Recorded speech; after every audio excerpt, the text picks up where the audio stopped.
Olá pessoal, sou Thiago Pittini, drapple.com.br.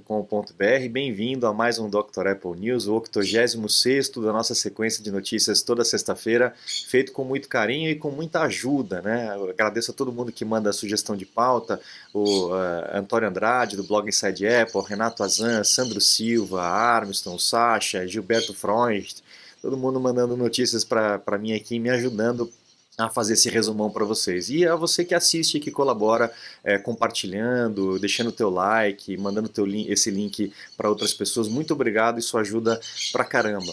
Vamos para as notícias, a gente vai começar com as notícias históricas.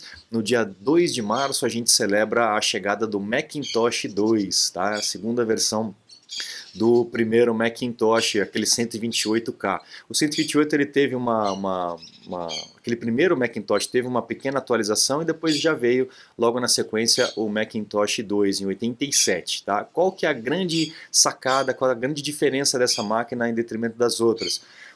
Essa máquina ela é modular, você poderia aumentar, poderia melhorar, trocar as placas, trocar as peças, coisas que antes não era possível. O Jobs nunca gostou muito disso e o Woz gostava que a máquina tivesse oportunidade para as pessoas poderem mexer, porque ele achava que todo mundo era um fuçador como ele, né?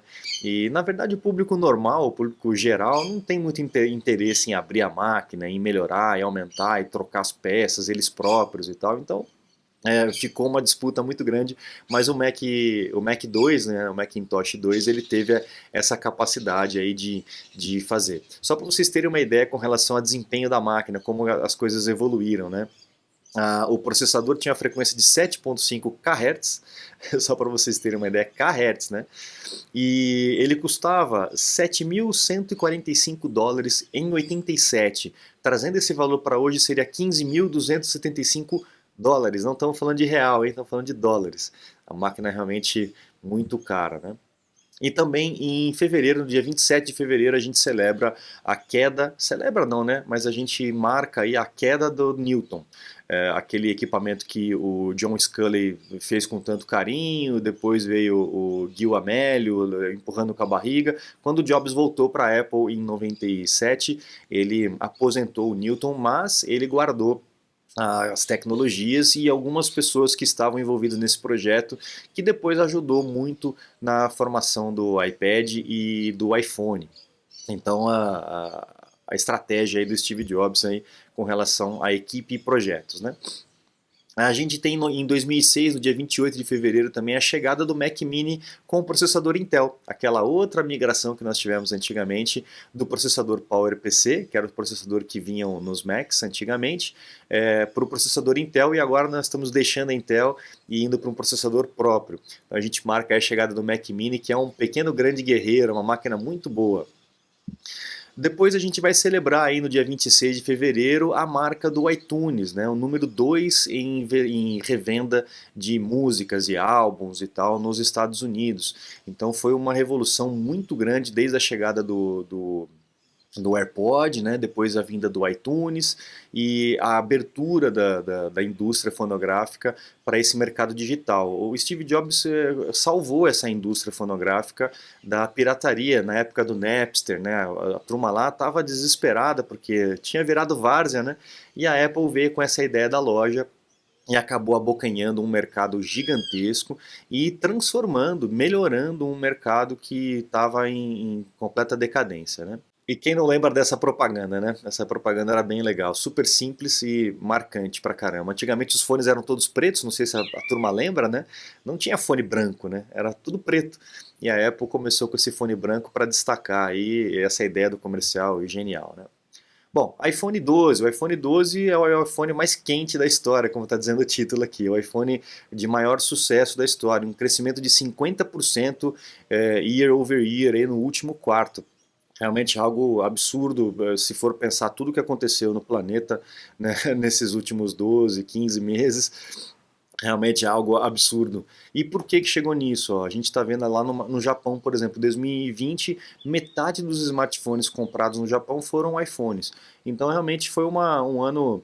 Teve muita anúncio, né? Teve muita estratégia de marketing durante o ano, a turma em casa, né? Precisando de equipamentos melhores, mais velozes. Então tudo isso deve ter contribuído para esse aumento aí de eletrônicos e principalmente no caso do iPhone. Bom, o Ming Chi Kuo, nosso oráculo lá da Apple, da Apple não, né? Oráculo sobre Apple, né? Está dizendo que em 2022, para o ano que vem, alguns iPhones podem deixar de ter o notch, então é aquele entalhezinho na parte de cima, para deixar apenas um buraquinho, que eles chamam de punch hole, né? Um buraco de porrada, né? Então, o buraquinho apenas para a câmera. Alguns modelos de outras empresas já tem esse tipo, acho que é o da Galaxy, se eu não me engano, já tem esse tipo de sistema. Não sei, vamos ver o que vai acontecer, ainda é um mistério, a gente ainda tá muita especulação, mas o Mintico ele é uma boa referência, viu? Não costuma errar muito não.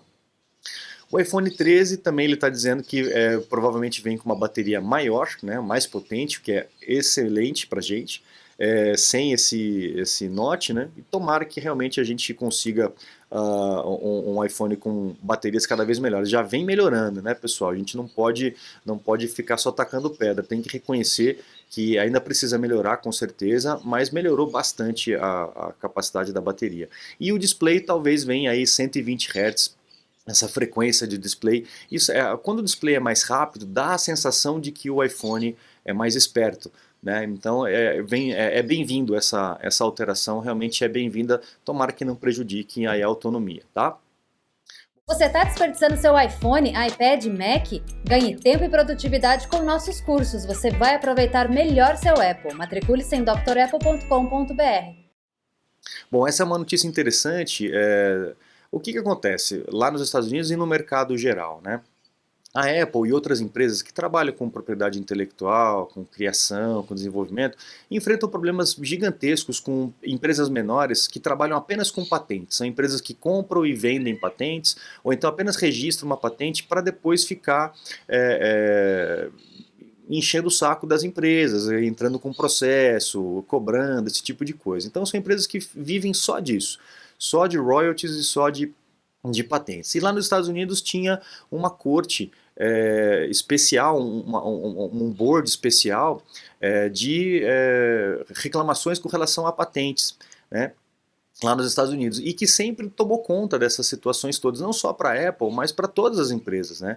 Então existia esse board, né, the Patent Trial and Appeal Board, que acabou invalidando um monte de disputa de patente por conta dessas empresas que são claramente empresas que estão apenas querendo especular. O que aconteceu é que a Suprema Corte dos Estados Unidos está invalidando esse board de patente. O que pode acontecer? Pode reverter todas aquelas decisões. Então, no meio do jogo, a regra está mudando. Isso ainda vai dar muita, mas muita confusão para a equipe jurídica da Apple, com certeza. Porque esse board ele realmente entendia como funcionava esse mercado e combatia essas empresas. Mas parece que a Suprema Corte vai desfazer tudo isso que eles estão fazendo. Vamos ver, isso aqui pode dar uma mexida boa aí na situação, tá? Uma outra notícia que preocupante é com relação ao Rosetta 2, que é a capacidade do Big Sur de recodificar, vamos dizer assim, um programa que não foi feito nativamente para o processador da Apple, o processador M1. Então o Rosetta 2 ele já faz uma encodificação rapidinha desse programa durante a instalação para que ele funcione normalmente. Pode ser que em algumas regiões o Rosetta 2 não funcione, tá? No macOS 11.3 tem alguma sugestão de que isso possa acontecer. Tomara que não, né? Tomara que não haja nenhum impeditivo legal em algumas regiões para que isso aconteça, porque senão a máquina vai ser diferente de um lugar para o outro, com possibilidades diferentes de um lugar para o outro.